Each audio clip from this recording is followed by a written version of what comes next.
one of my favorite memories was just being on a college campus so early on in like middle school, having the opportunity to learn from college professors and PhD students in these really intense subjects, and just having them teach me college level class and talking to me like I was totally capable of learning that, and then figuring out how to apply things in a really fun way. I knew I wanted to go into policy, but I started interning for my local city council member. And I remember being really fascinated by the kinds of problems that people walked in the door with, and how complicated they could be versus how simple they could be, and how one person's intervention could really make the difference as to whether or not a problem got solved.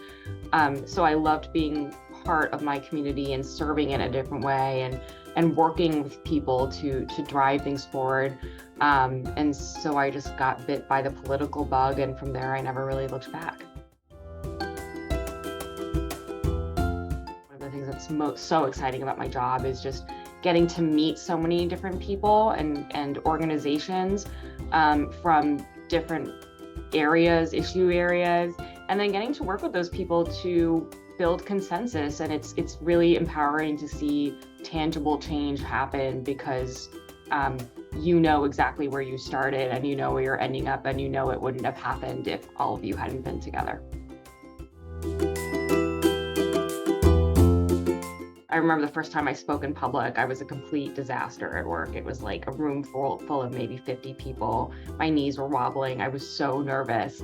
And I just remember thinking, I'm so embarrassed. These people are never going to respect me.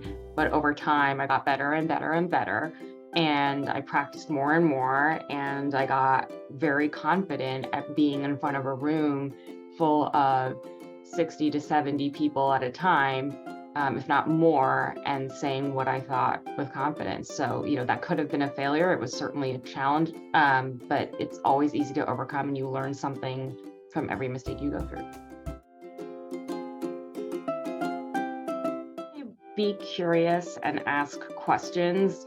There's so many people around you and all of us who are there because they want to teach you, and they want to see you grow, and they want to answer those questions. For instance, your teachers, and it's worth taking advantage of it. And that'll serve you well, not just at CTY, but beyond CTY. And then I would just say, don't ever lose that curiosity. I would love to live for a year in London. I went to college and grad school in London. I made some really good friends in London. I learned so many valuable skills, and just learned so much in general. But I've never lived there as an adult. And it's one thing to live there as a student when you don't really know what's going on, but it's another thing entirely to live in a city when you work there. And I would just love the opportunity to experience that all over, but also be a little closer to my friends who I've known for a long time.